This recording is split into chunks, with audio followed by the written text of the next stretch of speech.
Hello!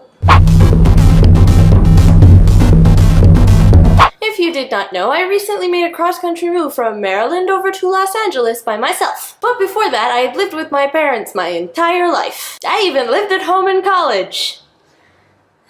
So basically, I jumped from dependent to completely independent very suddenly, and without that sort of buffer period of living in a dorm or an apartment in college where you're away from your parents but there's still other people around to like keep an eye on you. In the process of this move, no matter how extensively I thought I had prepared, I made some mistakes. So I thought I'd share some of my newfound wisdom with you in the form of a short list of stuff nobody tells you about moving out on your own for the first time. And go! This may seem obvious, but you're gonna have to buy everything. Everything. All of the essentials that you just kinda had your whole life that you're either not sure where you came from or your parents took care of, you probably don't have any of that anymore. Stuff in the medicine cabinet, the kitchen tools, the cleaning products, the plunger. You are about to have one hell of a shopping trip on your hands, my friend. Like, you're gonna have to make more than one trip, and several of them are going to be spurred by the words, "How the fuck did I forget to buy that?" Which brings me to my next point. No matter how generously you estimate how much it's gonna cost you to move, it's gonna cost you more. Just trust me on this. There's going to be incidentals. You're gonna have forgotten to factor in some extremely important thing you need to buy. The specific piece of furniture you want is gonna be out of stock the day you go furniture shopping and you're gonna have to spring for the more expensive model. You're gonna stock half your place and throw away all the receipts before realizing that your mother lied to you and HomeGoods is in fact more expensive than Ross. Anyway.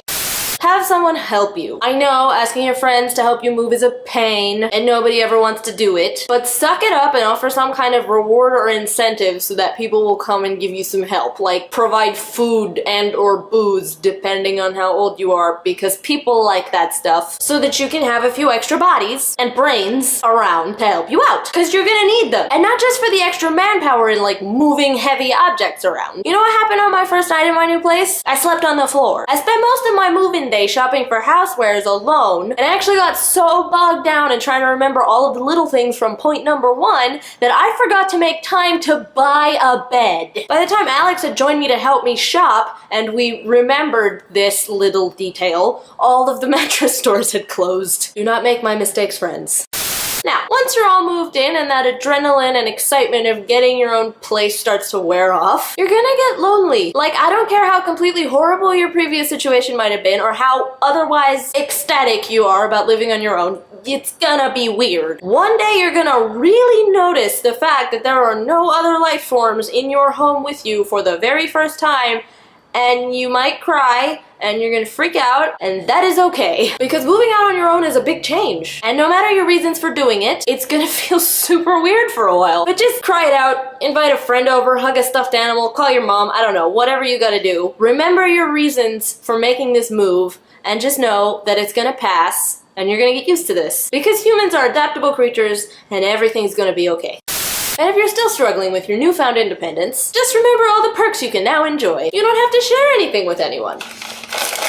You can decorate the whole place to your own tastes.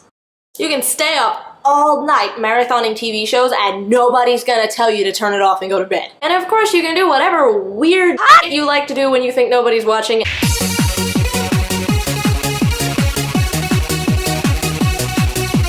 And rest assured that nobody's ever gonna walk in on you ever again. Now, of course, this is all based on my personal moving experience, which was admittedly kind of unusual. But hopefully at least some of these little tidbits will help you if you find yourself in a similar situation in the future. Peace, love, geekdom, goodbye. Okay.